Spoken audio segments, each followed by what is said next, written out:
কোথায় বন্ধু high road? High রোডই নেই আবার হাই রোড। বন্ধু রাস্তা যাই হোক, এইদিকের ভিউটা দেখো। এই দেখো দেখো দেখো কি দেখো, ভিউ দেখে আমি মুগ্ধ আমি। কি গো, কষ্ট হচ্ছে? প্রচন্ড কষ্ট হচ্ছে বন্ধু। এখানে প্রচন্ড ঠান্ডা, আমি দেখতে পাচ্ছ, মানে হাঁটতে পারছি না, এত ঠান্ডা।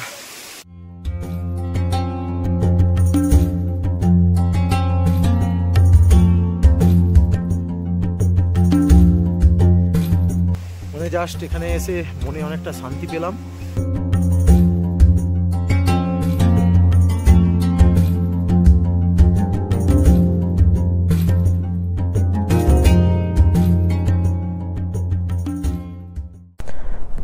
তো আমরা ফাইনালি পৌঁছে গেছি মারফা, আর এই হোটেলটা বুক করতে যাচ্ছিলাম, তো এটা খালি নেই বলছে, তো এই যে সামনের এই হোটেলটা আমরা নিলাম।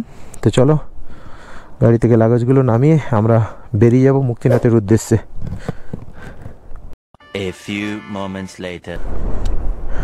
তো ঘড়িতে বাজে এখন 3:25। তো ফাইনালি আমরা দেখতে পাচ্ছ হোটেলে এসে একদম আবার রেডি হয়ে জার্নি শুরু করছি মুক্তিনাথের উদ্দেশ্যে। তো জানি না টাইমের মধ্যে পৌঁছাতে পারবো কি না, তো চলো দেখা যাক। তো এখনও দেখতে পাচ্ছ এখনও সূর্যের আলো আছে। তো এখান থেকে 29 কিলোমিটার, আর সময় লাগবে 1 ঘন্টা। আর এখানে আমি হোটেলে এসে জিজ্ঞেস করলাম, বললো যে না রাস্তা পুরোই ভালো, তো 1 ঘন্টায় পৌঁছে যাব। তো চলো, মারফা থেকে বেরিয়ে এসেই দেখছি রাস্তা খারাপ। তো আমাকে বলেছিল তো রাস্তা পুরোই পিচ, তো হচ্ছে এই যে ব্রিজের কাজ চলছে এখানটায়। আর জানি না আগে গিয়ে ভালো রাস্তা পাবো কি না, কোনটা দিয়ে যাবো আমি বুঝতেই পারছি না। তো কোনটা দিয়ে রাস্তা আছে, কোনটা দিয়ে নেই।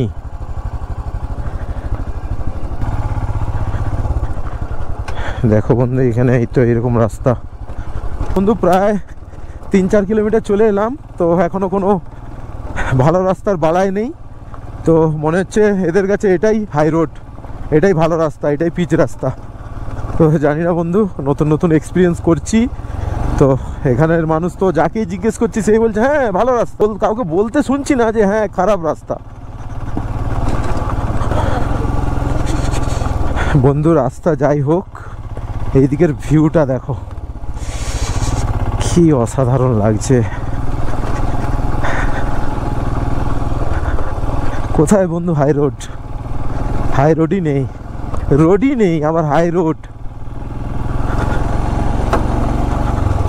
আর বড় বড় পাথরগুলো ছিটকিয়ে আমার ইঞ্জিনের কাছে এসে লাগছে, ঠুং ঠাং আওয়াজ হচ্ছে।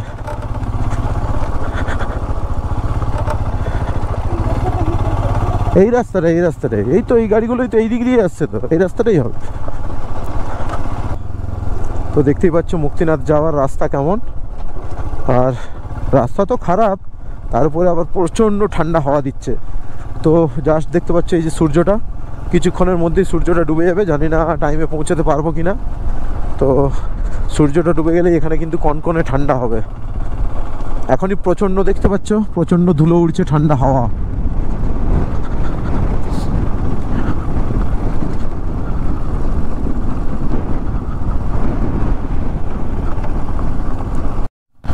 তো ফাইনালি বন্ধু আমরা জমসমে এন্টার করলাম। তো এখানে অনেক থাকার হোটেল আছে দেখতে পাচ্ছি। তো সামনেই দেখতে পাচ্ছি ভালো রাস্তা। এখানে কোথাও একটা চেকিং হবে বলেছিল, তো জানি না।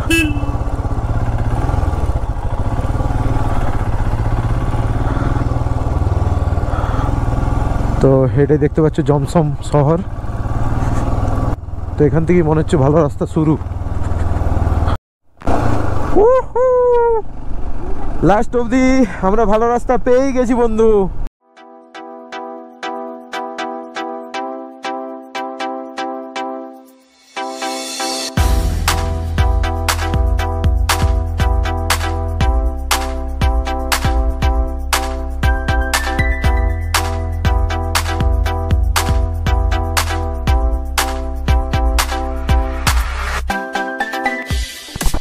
তো আমাদের জাস্ট কিছুটা আগেই জমসম পেরিয়ে এলাম, আর জমসমে আমাদের মুক্তিনাথ পারমিটটা চেক হলো আর ভান্তার চেক হলো। ওখানে স্যারকে জিজ্ঞেস করলাম, যে বললো রাস্তাটা পুরো মুক্তিনাথ পর্যন্ত ভালো। এটা শোনার পর একটা ভালো লাগছে বন্ধু। আর দেখতে পাচ্ছ তো এখানের ভিউ। তো চলো, আমাদেরকে মুক্তিনাথ তাড়াতাড়ি পৌঁছতে হবে, নাহলে রাত্রি হয়ে গেলে তোমাদেরকে কিছুই দেখাতে পারবো না।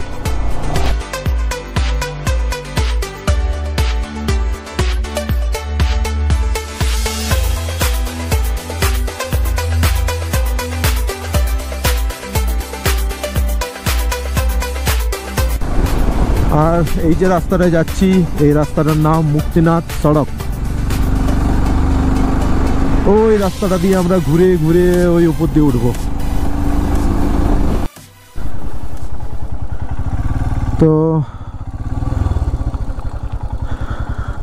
এই যে দেখো এখানে বোর্ড দেওয়া আছে, এই রাস্তাটা চলে গেছে কাকবেনি আর ডান দিকে চলে গেছে মুক্তিনাথ। চলো, এইদিকেও হোটেল আছে, তো আমরা এদিকে যাচ্ছি না, আমরা যাব মুক্তিনাথ।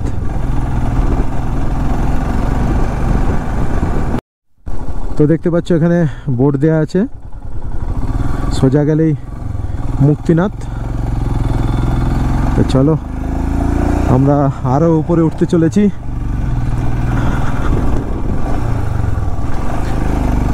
আর তোমাদেরকে বলে দিই, মুক্তিনাথের অ্যালটিটিউড 12,300 ফিট। এই দেখো দেখো দেখো, কি দেখো, এই দেখো দেখো কেমন, এগুলো কি, এগুলো ভেড়া, ভেড়া, ছাগল বা ভেড়া যাও হবে। তো এখানে রাস্তাটা প্রচন্ড স্টিফ দেখতে পাচ্ছ, সামনে গিয়ে আবার ওখান থেকে টার্নিং নিতে হবে।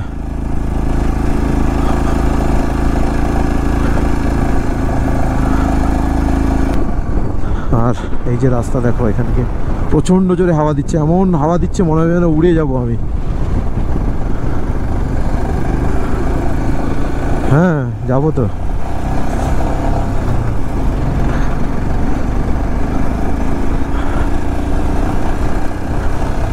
ভিউ দেখে আমি মুগ্ধ আমি বন্ধু। এখানের গাছগুলো দেখো, পুরো ডিফারেন্ট টাইপের একটা গাছ দেখো, পুরো পাতাই নেই।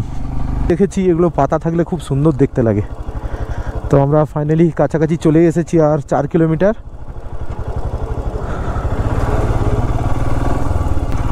তো বন্ধু ফাইনালি আমরা পৌঁছে গেছি मुक्तिनाथ। बाइक नहीं जाएगा उधर, यहाँ पे ऊपर पार्किंग, ऊपर नहीं होगा। हाँ, होटल नहीं, पार्किंग।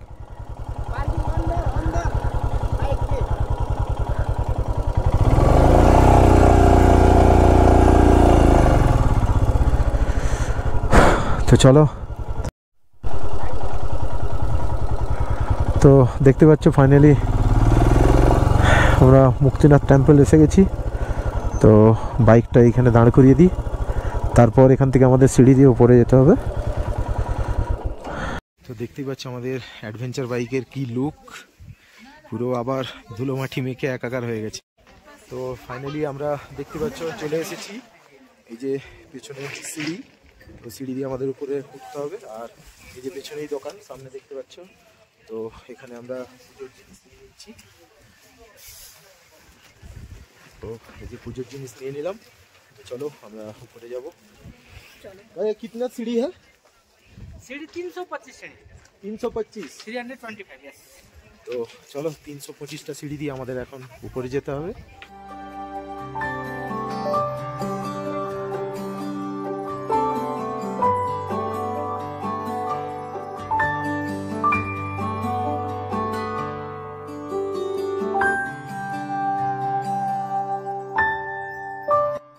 তো বন্ধু জাস্ট এইটুকু উঠেই আমরা হাঁপিয়ে গেছি। আর এই ভদ্রলোক দেখো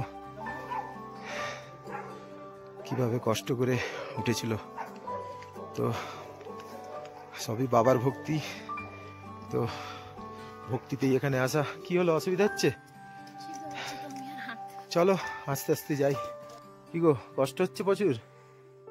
প্রচন্ড কষ্ট হচ্ছে। ওর একটু অবশ্য শ্বাসকষ্ট হয়, পাহাড়ে এলে। তো আমি একটু হাঁপিয়ে গেছি। হ্যাঁ, এখান থেকে বন্ধু ভিউটা কিন্তু খুব অসাধারণ, জাস্ট মুগ্ধ হয়ে যাবে। তো দেখতে পাচ্ছ পিছনে সানসেট হওয়ার টাইম হয়ে গেছে। তো জাস্ট হয়তো আমরা 200টার মতো সিঁড়ি এসেছি। তো এখনো এতগুলো সিঁড়ি আমাদের উপরে যেতে হবে, তো ওর তো ভীষণ কষ্ট হচ্ছে। তো চলো আস্তে আস্তেই উঠি আমরা।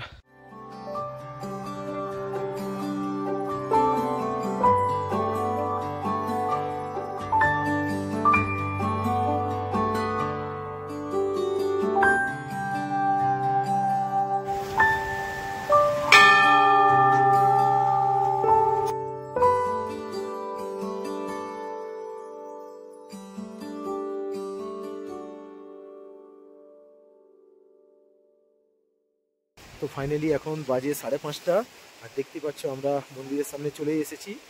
তো দেখতে পাচ্ছ এই যে এটা পাপকুণ্ড। তো এখানে নেমে একটু মাথায় জল নিয়ে নিচ্ছে।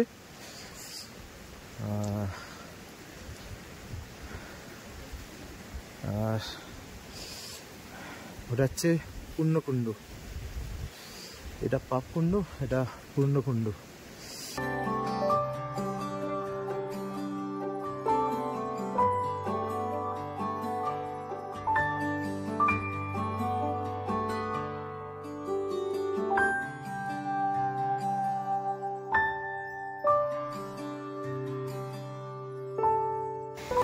প্রচন্ড ঠান্ডা।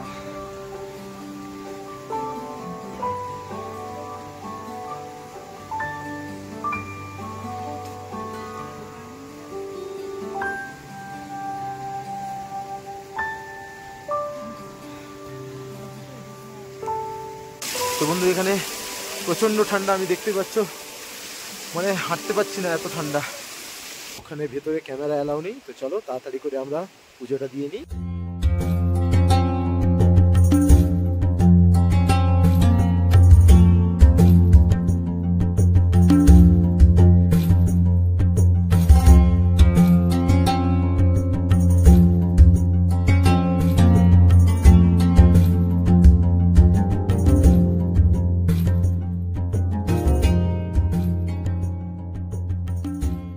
তো দেখতে পাচ্ছ এখানে আগুন জ্বালিয়েছে এই দাদারা।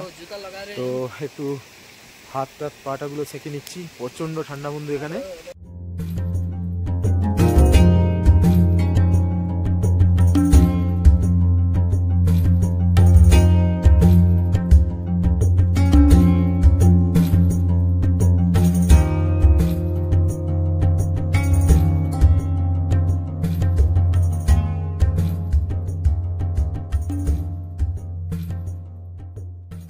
এখানে এসে মনে অনেকটা শান্তি পেলাম। তো আর আমাদের ফাইনালি পুজো দিয়েও হয়ে গেছে, পুজো দেওয়াও আমাদের হয়ে গেল। আর বন্ধু এই জায়গাটা খুবই সুন্দর, আর এখানে এলে একটা আলাদাই মনে ভক্তি আসবে। এখানে যেহেতু বাবা থাকে, তো এইখানের অ্যাম্বিয়েন্সটা খুবই সুন্দর। তো দেখতে পাচ্ছ এই যে পেছনে। আর এখানে সত্যি বন্ধু এসে মনটা পুরো ভরে গেল।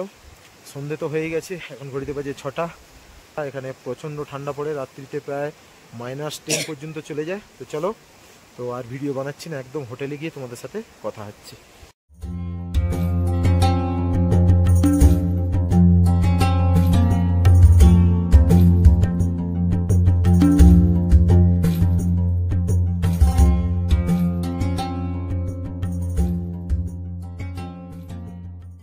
তো ঘড়িতে বাজে এখন 8টা 18। তো ফাইনালি আমরা কিছুক্ষণ আগেই জাস্ট এলাম, আর দেখতে পাচ্ছ আমরা এসেই চলে এসেছি ডাইনিং রুমে।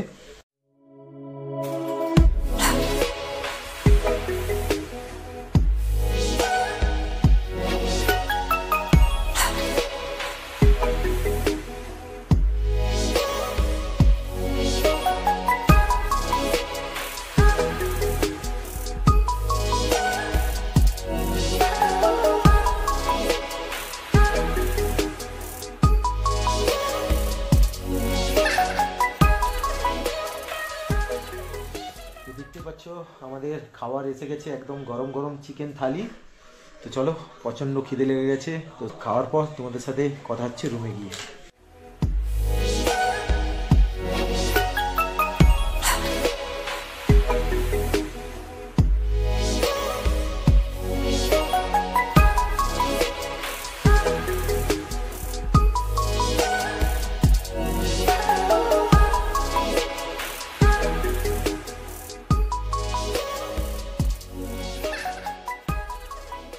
আমরা খাওয়া দাওয়া করে চলে এসেছি রুমে, আর বাইরে প্রচণ্ড ঠান্ডা, জাস্ট বলার মতো নয়। হ্যাঁ, তো আমরা একটু বাইরে দাঁড়িয়েছিলাম, পুরো মানে কনকনে একদম ঠান্ডা হাওয়া। তো যাই হোক, আমি ভাবতে পারিনি যে আমরা এখান থেকে আজকেই মুক্তিনাথ দর্শন করতে পারবো। তো জাস্ট 5 মিনিট বাকি ছিল, তো তার মধ্যে আমরা টাইমের মধ্যে পৌঁছে গিয়েছিলাম বলে তাই। তো না হলে আমাদের পুরো কষ্টটাই পুরো বেকারে চলে যেত, তো আমাদের দর্শনই হতো না। আর বন্ধু, তোমরা তো দেখলেই কিভাবে আমরা একটা তুখুর অফরোড করে বেনি থেকে পৌঁছেছি মারফাতে। আর ওই রাস্তাতে আসতে গিয়ে তো তোমরা দেখলে আমি পড়েও গিয়েছিলাম, তো ওর একটু পায়ে হালকা চোটও লেগেছে। তো এখন ঠিক আছে, কোনো অসুবিধা নেই। আমি ওষুধ বাড়ি থেকে নিয়ে এসেছিলাম। তোমরা প্রথম থেকে যদি ভিডিওটা দেখে থাকো তো তোমরা বুঝতে পারবে কিছু কিছু জায়গাতে রাস্তা ঠিক হয়ে গেছে, কিন্তু 60% ঠিক হয়ে গেছে, 40% যে খারাপ আছে সেই খারাপটাই তো তোমরা দেখলে কি অবস্থা। তোমরা তো দেখলে মুক্তিনাথ যাওয়ারও রাস্তাটা কিন্তু প্রথমের দিকটা খুবই খারাপ ছিল, তো তারপর গিয়ে দেখলাম রাস্তাটা খুবই ভালো। আশা করছি এই রাস্তাটা আরো কিছুদিন পর পুরোটাই ভালো হয়ে যাবে। তো বন্ধু, তোমরা বলো আজকের ভিডিওটা তোমাদেরকে কেমন লেগেছে, তো অবশ্যই একটা কমেন্ট করো আর একটা লাইক দিও। আর যারা আমার ভিডিও প্রথম দেখছো তারা অবশ্যই সাবস্ক্রাইব করে দিও, দাদাকে একটু সাপোর্ট করে দিও। আর যারা আগের এপিসোড দেখোনি তো তারা অবশ্যই আমার প্লে লিস্টে গিয়ে এপিসোড দেখে নিতে পারো, তাহলে তোমরা পুরো সিরিজটা বুঝতে পারবে যে আমি কিভাবে এখান পর্যন্ত পৌঁছাতে পারলাম। তো দেখা হচ্ছে তোমাদের সাথে নেপাল সিরিজের নতুন একটা এপিসোডে। তো চলো, গুড নাইট, বাই।